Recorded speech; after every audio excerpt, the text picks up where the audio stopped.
I'm Paul from Trending Who, What, Where, and When. Today I will be speaking with author, retired Air Force Lieutenant Colonel Bill Riley about his book, Baghdaddy. For our first book, Baghdaddy has received great reviews from Publishers Weekly, Kirkus, and pretty much everyone who's written about it. It's also won 6 national and international awards. It's won gold medals for literary excellence, memoir, and best new nonfiction book, and silver medals for the best new voice in nonfiction, best nonfiction, and for a memoir about overcoming adversity. Hi, I'm Bill Riley, author of the book Baghdaddy. Now today I'm standing on the banks of the Payette River, about 70 miles northeast of downtown Boise, Idaho. But my story began when I was just a boy. I went to war for the first time when I was 5 years old. I was what people back then called a troubled youth. And I had some challenges that I had to overcome and hard lessons I learned that have served me well. I began my professional career in the Air Force in the intelligence services as an intelligence analyst, supporting surveillance operations around the world, and worked in the Middle East in multiple combat zones, supporting combat communications between our allies and helping rebuild Iraq after the war. You asked me a really good question. You said, Where would you take your families and friends if they visit? And I love Eagle. Eagle, Idaho is the town I live in, and it's located just outside of Boise. And it's a typical small town environment. It's got a central downtown with stores on both sides. It's a good walking town. People are nice. It's quiet. We have everything from farm stands to world-class restaurants. And then the Boise River cuts by us too. So there are all the activities on the river. And Eagle's a great jumping off point for whenever I bring friends into town. So after I get them settled in, first we go to Boise. And then we take a short drive along the South Fork of the Payette River up through the mountains. And but when we get to Boise, I figure that they're going to be hungry before the trip. And every trip starts with snacks. So every road trip, you have to be like a child again and just buy everything that you want to make the distance go better. So I take them to the Basque Market in downtown. And if you haven't been there, I mean, it's phenomenal. And I didn't know much about the Basque community before I got to Boise, but it is a vibrant and it is a vital place in Boise. And for me, I had to learn that the Basque region straddles north central Spain and southwestern France. But we have a proud history. And in the 20s and 30s, the grazing land around Boise needed shepherds because we were expanding so much. And the Basque were some of the best shepherds in Europe. Many of them came to Idaho to work and they stayed here and their families grew. And if you like tapas, good wine, or paella, you're going to love the Basque Market in Boise. And then, we have a great Greenbelt. That's one of the reasons people come here who like sports and who like outdoor activities. And it straddles both sides of the river in the most places, and it's expanding all the time. And what a great place to walk off your lunch. And then I put everyone in the car, head outside of Boise, drive out of town. And right when you leave Eagle, after you go through your first couple of mountain passes, there's Volcano Farms. And it's like pie that you've never had before. Every type of pie, by the slice or by the whole pie, crust that's flaky and they'll melt in your mouth. It's beautiful. You have to stop for at least a slice of that. And then I take them up to the South Fork Lodge in Loman, and it's right on the edge of the river. And it's just down the road from Kirkham Hot Springs, one of the best natural hot springs in the state, by my opinion. Okay. So the experience would be soaking in one of the pools that are there, enjoying an amazing sunrise in the mountains, and then sipping on the phenomenal coffee that they make at the Mountain Lodge. And I could go on and on. Sun Valley's just up the road. There are sites along the way, but anyone that I care about that I bring out that's never been to Boise before, that's how I start them off right. The family that runs the Basque Market, and I don't get any commissions. I don't get a percentage or a finder's fee. I wish I did. I love that place. They have ties with people with wineries and spread out in the Basque region still to this day. And a couple of times a year they go, they pick specialty products from those vineyards, and they come back and they have big dinners and tastings. And if you ever see that on the calendar, it's worth coming into town. And the Volcano Farms, I looked at their website too, and it looks like they did such a good job that when a developer bought the property, it kept them there. It helped them make a building and stay where they were. It's a funny story. It's a generational business, the farm. So the grandmother has taught her daughters and now her granddaughters, and they're just starting to teach the great grandchildren how to make pies and run it. So they're kind of an organic farm. Because of the soil in Idaho, there is some volcanic soil, and that's great for growing all sorts of produce. And they were this little farm stand off the road that went up to the mountains, and for years and years and years. And when it was bought, they loved it so much, and the locals loved it so much, and it was such a draw for people to stop there. A gas station was built next to it, and the whole land was bought. And they have a Subway in there. They have all sorts of more modern snacks and things like that. But they paved around the building, and they rebuilt it. So just off in this gas station parking lot is this little building, and some of the most amazing produce you've ever had, best salsa. And if you like a strawberry rhubarb pie, or if you've never had huckleberries, which are an Idaho specialty, you pay more for the huckleberries because they're a very specialty item. It'll bring tears to your eyes. They ship pies. They have people that actually come through from Sun Valley that have big properties in Europe and in the Middle East and Asia, and they take orders and they'll actually put them in a special dry ice container so they can be flown on private jets to the destinations all around the world. And they're a little mom and pop shop, and if you have one bite of your pie, you'll love them.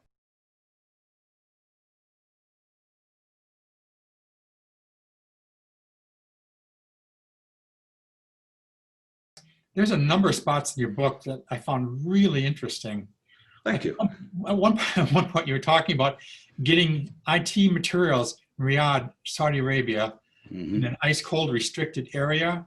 Yes. And I thought, what an interesting situation to be in, where you're in a different country, a different circumstance, going in someone else's compound, trying to get the parts that you need to take somewhere else to put something together.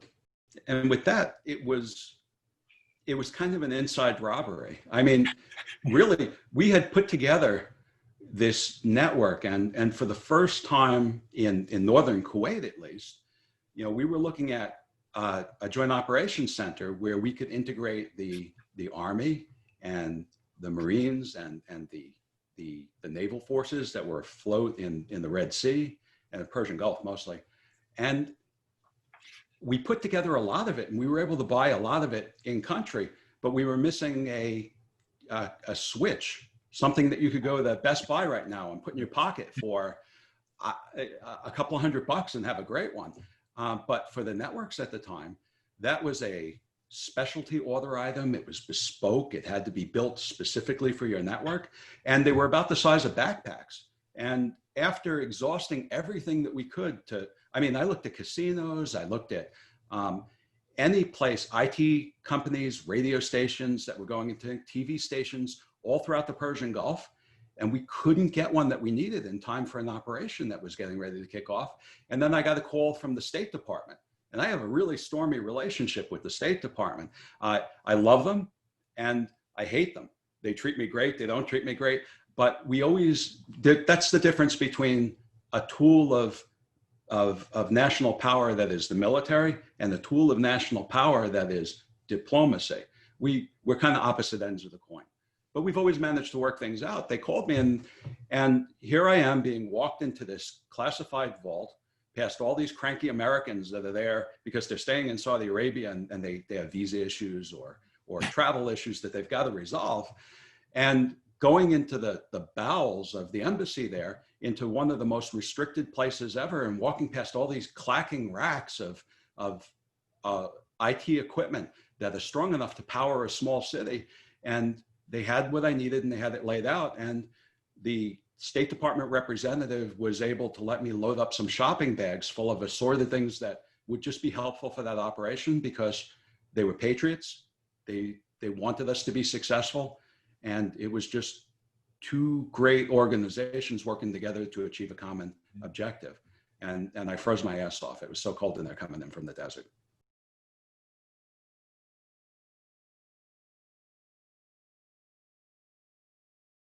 A little further in the same chapter, you were talking about a Saudi Arabian son of a dignitary. You said, you talked about in clear English, he had a bodyguard that made a translation, and a very interesting story from that. Well, Saudis are really rich. It's an extremely different world. If I grew up in New York and we were in the Hamptons, and we had rich people that came out, or people from the city that were luminaries that would vacation in the beaches out there. So you got to see some people, and every once in a while you'd run into someone. But in Saudi Arabia, you can't throw a rock without hitting a multiple millionaire. And usually if you hit them, it's through the window of a Ferrari. So it's a very different world. And in this case, we had come into Saudi Arabia, but because our way of life is very different than the Saudi way of life, we are primarily a Judeo-Christian country that grew up with those values and ideals, although there's a lot of diversity now, and that's not 100% the norm, but it's still a big influence. They have an Islamic Muslim bent where there are much more restrictions and there are many more rules that you have to follow. And this young prince, and he was a prince, was there with his bodyguard and his translator. And his philosophy was, because children repeat what adults tell them, is that, oh, well, it doesn't matter if you're a kid or you're a lieutenant on a general staff. I mean, if you're young and you're in it, you repeat what the adults say, and that's how we learn. But what he learned from the adults there is that the US military was no different than his cleaners or bodyguards or the people who took out his trash.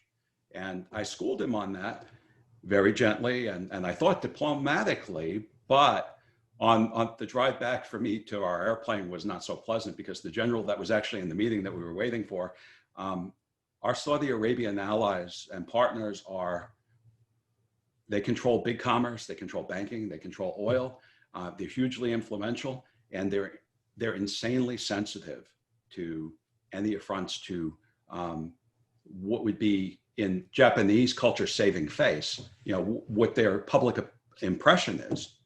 And I had educated a young man, and I thought, well, good. I did something for international relations, but I wasn't allowed to go back to Saudi Arabia for a long time after that.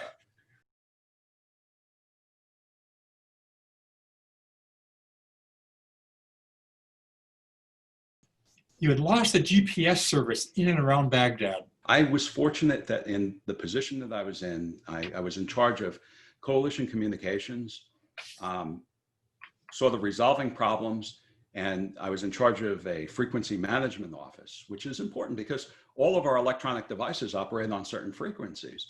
And the Army's job and the military's job in general is to overpower everything that's surrounding them so they can operate and do their job. And they did that very effectively. And then you add to that mix IEDs, explosive devices that were killing our guys in savage ways. And there was a huge effort to do everything that we could to diffuse that situation and protect our guys from those bombs. So one of the best methods that we used to do that was with jamming devices, electronic warfare. And the good thing is that it was very successful. The bad thing is it made some operations not successful because we couldn't do them. Because if you have specialty teams going in and they rely on communications because they're very highly trained, very highly focused specialists, but they can't get data, they can't get intelligence, they can't get position information, they can't get targeting triangulation for some of their sexier and more advanced weapons, that changes the way we do warfare, and that drops us back about 10 years. So GPS was really important, and the assumption was that Saddam Hussein's forces, when they left, when we took over the infrastructure, they sabotaged it and they put jammers in place that would mess with our ability to communicate as a coalition once we started powering that infrastructure back up and restored parts of Baghdad and started expanding that out to the rest of the country. So I was able to work with a young man from the NSA who had a set of skills that I do not have and was talented beyond belief. And basically we took an oscilloscope and we circled Baghdad until we found the place that was interfering with GPS. And we both expected it would be some, device that was clipped to a tower that Saddam's forces had left. And we wound up in an army parking lot. And this was the new group that had come in. So I checked my dates, and strangely enough, when they rotated in, GPS went down. So that was one of my worries, is that we had shot ourselves in the foot and it wasn't necessarily our enemy. So after knocking on some doors, it was determined that yes, they were the ones who were jamming GPS, and they did it because they wanted to turn up the power so much so their general's video teleconference wouldn't have any static in it, because they didn't want to get in trouble for that. So here's this general that's in charge of protecting troops and taking out bad guys and furthering our objectives in the country to keep it safe for us so we can hand it back over to the Iraqis. And one of the key services that he needed to do his job, his guys had taken away because they didn't want any static in his VTC, his video teleconference. So I had to talk with the young man who was in charge of that, and he wasn't able to have the authority to fix it. So I powered down that antenna, and then I took the phone calls from his commanding officers until it wound up getting resolved. So that general understood immediately what had happened, and he briefed the commanding general for operations in Iraq. And as soon as I turned that switch off and he shut off the antennas on the other side, GPS was restored to Iraq for the first time in 3 months. And I got my ass chewed, but then we were heroes. So that's how it goes sometimes. The Army, I was Air Force, but the Army has an expression that says, don't do anything noteworthy if you can't handle the reaction.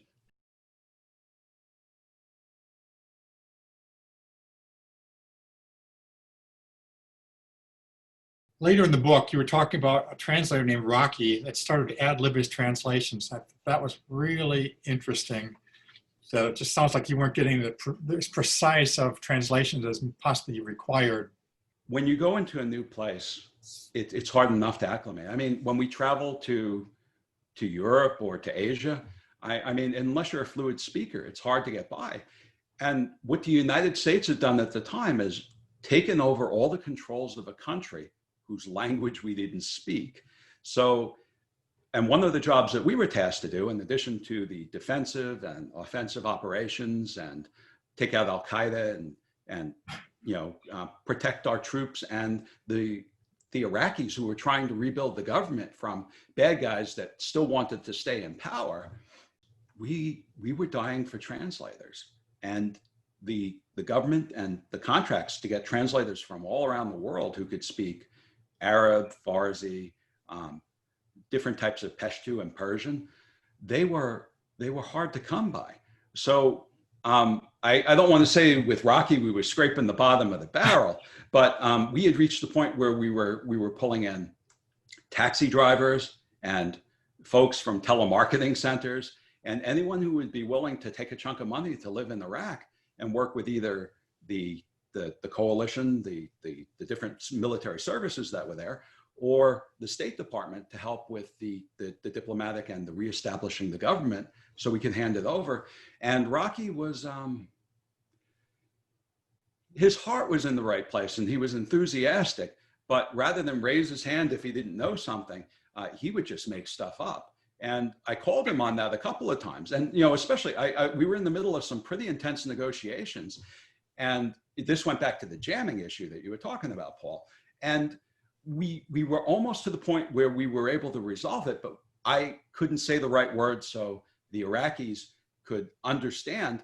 And Rocky came in, and what he said was, what I was trying to say was, what are the frequencies that your radios and your jamming stuff is operating on? Because we have to deconflict that. So your stuff doesn't shut off our stuff doesn't shut off your stuff. And Rocky translated the Iraqi response to something along the lines of, I don't know what you're talking about. Our people don't play radios when they're in their cars. Mm. So I said, and my Arabic is terrible. I know the bad words. That's about it. And, I think I know the words in an army manual, which are basically get down, stop, show me your hands. And that's about it. But that I could pretty much figure out wasn't right. And the looks on the Iraqis' faces was somewhere between trying not to laugh because they didn't know if it would be appropriate, or terror because they weren't sure what was going to happen if that's the road that we went down. So I gave Rocky a couple of chances to reattack and say, I don't think that was quite right. Can we try that again? And the Iraqis also wanted to try that again. And he dug his heels in. So I gave him the opportunity to take a cab home across Baghdad in the middle of the combat zone to think about what he had done. And later on, I had the opportunity to work with him again, and we had a really good experience. But I think he just didn't understand the consequences, and he was so proud he couldn't admit that he didn't know something and he needed to learn something. But that was critical for what we needed to do at the time. Again, I got my ass chewed because I overreached and threatened the contractor and put him at risk. But I wasn't going to drive someone home in my convoy that had almost destroyed the mission that we had put 2 months into getting resolved. And it was a good lesson for him. He actually, the silver lining in that cloud was he got downgraded in his, translators have different levels that they are certified to translate in. And he got downgraded one level, and he was a little mad at me for that, but his pay didn't change. But what it did is it took him off high-level diplomatic missions, and it took him off some of the classified things that we had to do. But it put him in with the police and first responders and other things where he absolutely had a lot of skills to bring to that fight. And we worked together later very effectively. I guess we could move then to telling us about how your writing career began. Well, I didn't begin writing like a lot of people did. For me, it started, I was badly dyslexic as a boy, and learning how to read for me was hard and it was embarrassing. But I had a good friend named Sarah, and this is when we were in grade school, and I always admired her. Well, I admired her for a lot of reasons, but she was the kid that could do all the voices and the stories when the teacher called on her. And, she would sit and read with me after class until I got the words and the sentences right. Because when you're dyslexic, it at that time, for special education was mostly warehousing kids to do the best that you could, but there wasn't a lot that was understood, and the special education that we have today was just evolving. So with dyslexia, you don't just jumble words. It's my impression of how something is when I read it is very different than what an average person's would be. I just have a different way of getting there. And it was particularly bad when I was a child, but she sat and talked with me and worked with me until I could read things on my own. And then as far as tying that to writing, after I had finally learned to read, and after I had become suddenly adequate in my teacher's eyes when she wasn't really sure how that happened, I was able to keep reading, and I had vivid dreams. And maybe it was because my brain got overworked learning to read. But I dreamed that as I wrote, words came alive, and they told me crazy stories. And when I wrote them down, if you read my stories, the words would come alive in your dreams too. And I thought that was crazy. I thought it was hysterical. I'd never had a dream like that before. And I told my friend Sarah about it like a joke. And I was expecting her to laugh or tell me that I was, crazy or that it was weird. But her response was, what are you, stupid? It means you're going to be a writer when you grow up. And that was the first time I ever thought of that. And I wasn't sure I believed her, but I've kept journals pretty much all my life. And they were very helpful with some of the work that I did in Baghdaddy, especially when it talks about the early years of my childhood. And then over the years, I had, and I had a short story published in my high school magazine, and that was a big turning point for me for being able to put things together. And then I had a short story published in a literary magazine, and that was kind of cool.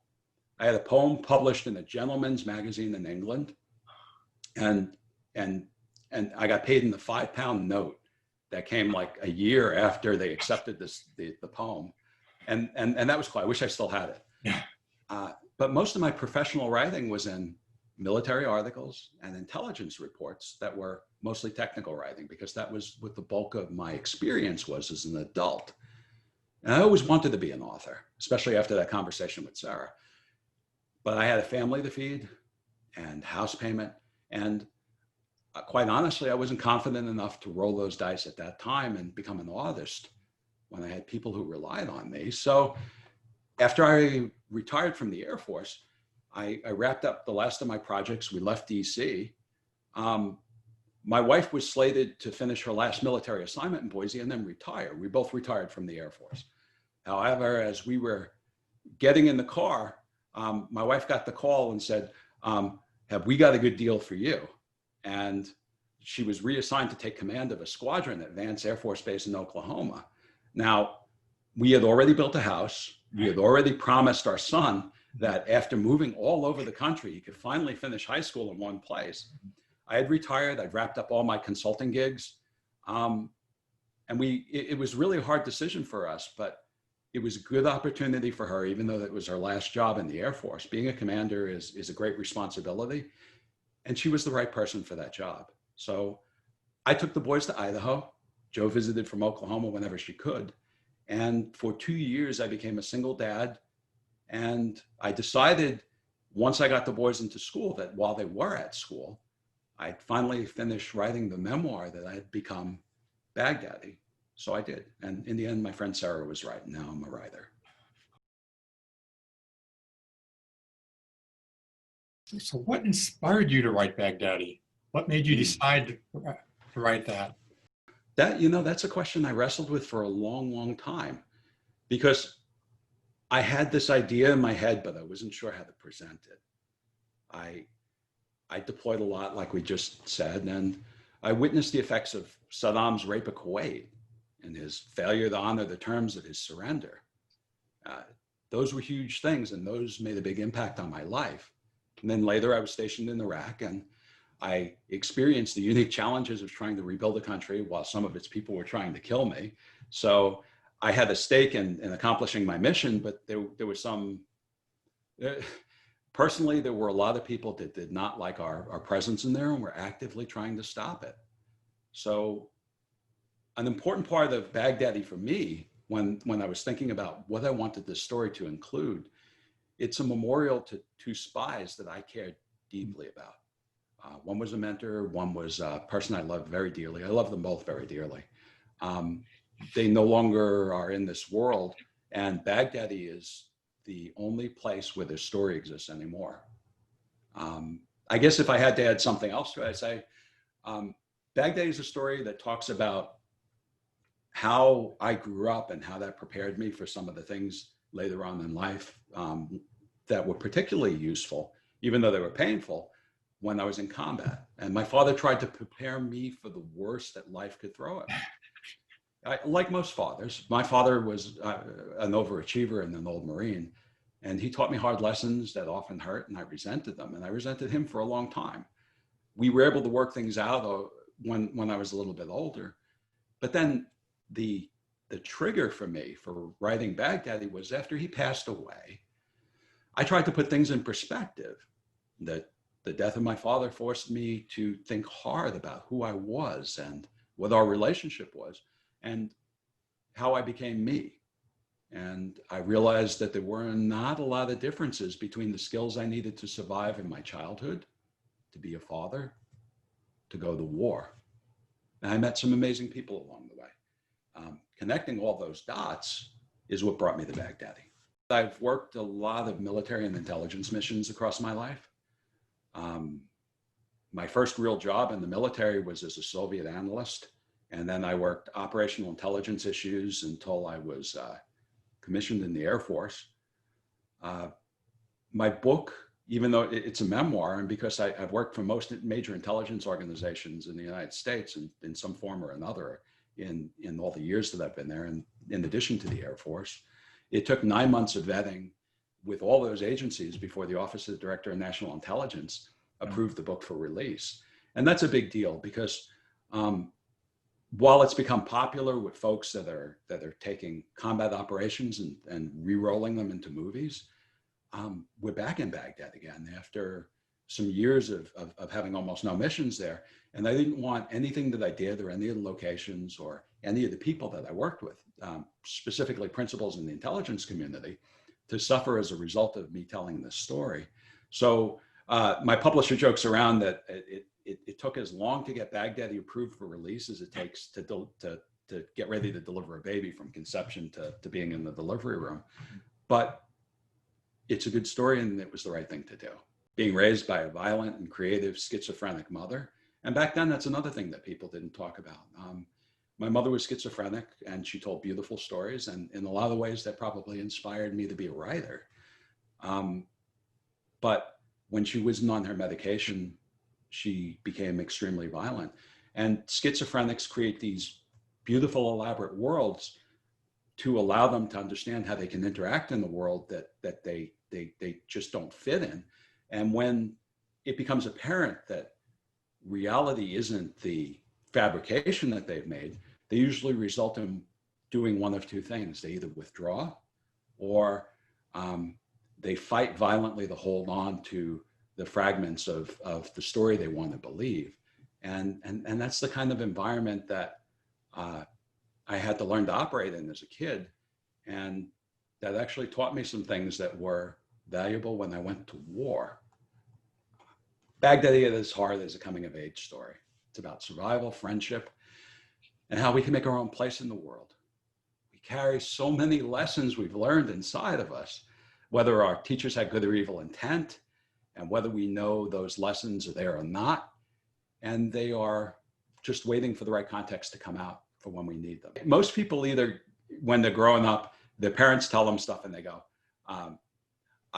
I'm never going to be like my mother. I'm never going to be like my father. I'm just not going to do that. And then when the right context, when the right situation comes around, sometime later in life, you open your mouth and your parents' words tumble out. And it's shocking and it's sometimes appalling, but you've grown as a person and now you understand what they were saying and what they were trying to accomplish when they said that. And that's how we learn. So we learn from bad people the best, and the worst experiences that they teach us what not to do, and knowing what doesn't work opens up better paths for us. I was asked if I wanted to do a follow-up to Baghdaddy because there are other stories. For me, that was exhausting, and I really had to examine a lot of my feelings, and I had to reframe things from what I was like as a child and look at them again decades later with adult eyes after I'd learned some things. So that was tough for me. So for my publisher says, never say never, but for now, there's not a sequel to Baghdaddy in the works. It's the last true story that I ever intend to tell. Now, I am working with a talented voice actor, and the audiobook of Baghdaddy should be out either next month or the month after that. We're close, but I don't know how long it's going to take to master the final recordings.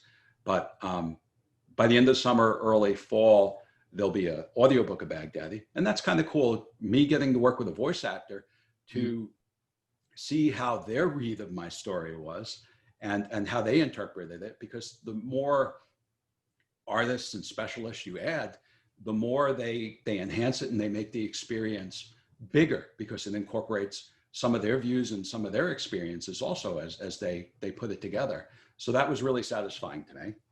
On your show, you'll be the first to hear this. We just sold the rights to publish Baghdaddy in China. So, and that's exciting. It's going to be translated into Chinese and it'll go on sale there in late 2021. And I can't wait to get the first copy where it's in Chinese characters. That should be interesting. That's going to be so cool. As for other books, I am in the final edit for a middle grade fantasy series. And in it, I draw on my background in the military and secret organizations, in raising boys when I was off in the way doing things I couldn't always talk about. And I'll take readers to places they haven't seen before in youth fiction, and it's going to be a wild and surprisingly moving ride. The first book in what's called the Cipher series is called Asher's Tears. And then that near future technology collides with magic. In the rich world where the government has a lot to hide, an apocalypse class artifact has been stolen, powerful factions have emerged, and demons are poised to invade the world if a disgraced temple guardian and Toby and Katie's Cipher can't find their father and stop it. It's a strange thing. As an author, generally, we kind of are solitary to start with. And so all of my friends whose lives had changed significantly with, me, as long as I have a coffee shop or I have a nice sunny day and I have my laptop and the battery's charged, I'm pretty good. But COVID changed the way a lot of people did business, and it changed the way my publisher did business. So they're out of Dallas, Texas, Brown Books, and they were hard down for a couple of months where the only things that could be done were any kind of services you could do remotely. So they couldn't visit the press. They couldn't visit some of their booksellers. All of the conferences in New York got canceled as a result of that. So that part turned the industry in kind of a tailspin. Barnes & Noble had just announced the buyout and that they were going to restructure all along the United States, consistent with how the stores for the buyer had restructured in England. And then COVID hit and everything just came to a hard stop. A couple of the oldest publishers in the United States that do big press book publishings that have been around since just about before the 20s, they closed their doors and they're not going to open them again. So that was the downside of that. The upside of that is it kind of changed the way the market is. And like some of the things that you were talking about, people are traveling, but they're traveling a little closer than they have before. And people are catching up on their reading lists, whether they're favorite authors or once they exhaust that list, they're looking for something new. And that's good for independence. And we were due for this. They've been predicting this for decades, but it's like most things in a lot of ways, maybe in military, it's a lot like preparing for war. Is you're always prepared for the last war you had, because that's what that's what you went through. And with COVID, with all of the restrictions in a democratic country like ours that's so free, that's a big change for people. And now we're trying to sort that out. And not only did we know that some pandemic was going to come, it started with avian flu about 10 years ago, where that was the big concern. And fortunately, that didn't manifest itself. But now we're scrambling, and we're in the swirl of what are freedoms and what are the proper protections. And it's a story that's evolving as we learn more about it. See, you were going to share with us some advice you would have for new writers. We're always hearing from these writers that they're having such a difficult time getting started and getting published and everything that goes, and even the marketing that goes with it. We seem to get a lot of those questions, and whatever you would have would be helpful to them. Okay, I appreciate that. I am still early enough in my writing career as a professional where I was sitting on the other side of the desk, and I was a student. I'm always going to be a student because you always have so much to learn about your craft. But for me, it's really satisfying at this point in my writing career that I get asked questions like that. So thank you. The easy answer and the textbook answer is, if you're a new writer or if you want to become a writer, read widely. You've already read probably hundreds and hundreds and hundreds of books. And in the back of your mind, that's kind of given you a criteria for what works, what doesn't work, how to tell a story. And that's valuable, and that becomes increasingly valuable as you are a writer and you read critically. Write every day. There are people who wait for inspiration, and there are inspiring moments.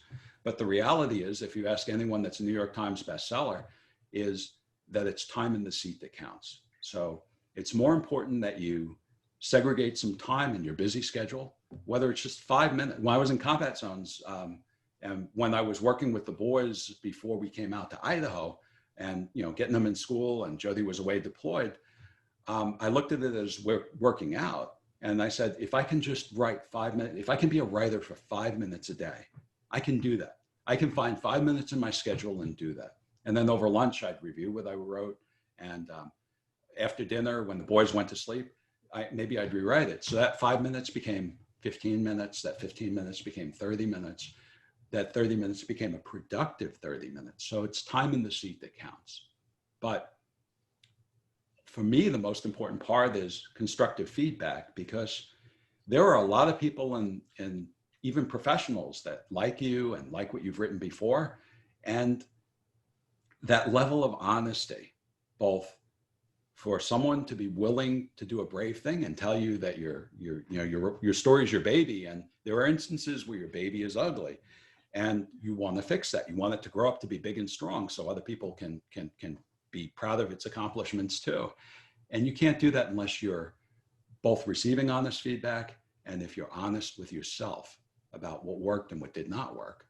And you have to realize, especially when you're starting out, not all of us have the tools we want or need when we need them as writers.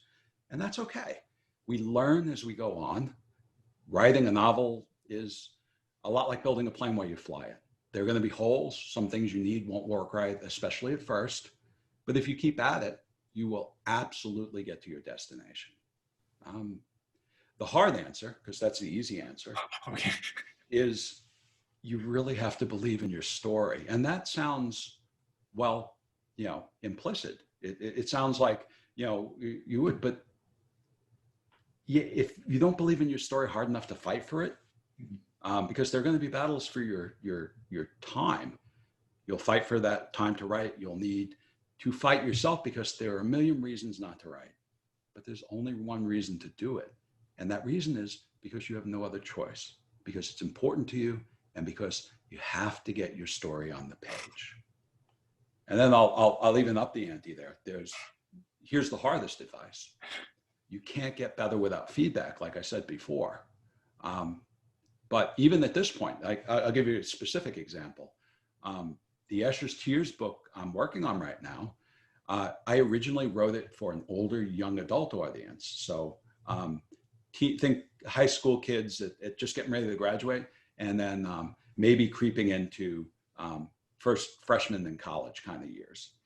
But when we went through and I did it, it really was a story for a middle grade audience, which is sort of your junior high school to your first couple of years in high school. And those couple of years might not seem like a lot, but developmentally for kids, for youths growing up, there are big changes that happen in those years. And I did not know that. So when I shared my story with the publisher, I said what I wanted to do, and it got great reader feedback, but it wasn't going to hit the audience that I really wanted to reach consistently. So my notes that I got back from my editor, I've been in combat zones, and after that I had to sniffle back a tear. It was harsh criticism, but it was phenomenal, because the first editor that I worked with for Asher's Tears was a specialist, and she had like 15 years at one of the big publishers, and she was the director of their juvenile department, and she was a major editor for both buying stories and for refining them to get them to market. And her feedback was phenomenal, and it stung, because I wrote a book that won some awards, and so I proved that I can write, but I had never written in this genre before. I had never done this before. And to have an expert that was willing to be honest with me and tell me what worked, what didn't, and give me some nuggets of advice, that was phenomenal. But that's one of the hardest things to do as a writer. And you have to acknowledge that at different stages, your writing is going to be different. All first drafts are terrible. We love them because what was in our head is now on the page, but they're awful. But finishing a first draft is a big accomplishment. Now someone else can see what your dream was, but understand that it's still blurry, and subsequent drafts will make it crisp and remove obstacles from your readers, which is what you want to do. So trust in the writing process. And the last piece of advice I have is trust in yourself as a writer. I really enjoyed this interview. You asked some thoughtful questions, and I love where I live in Idaho, and it was nice to be able to tell a couple of stories about what makes it so special.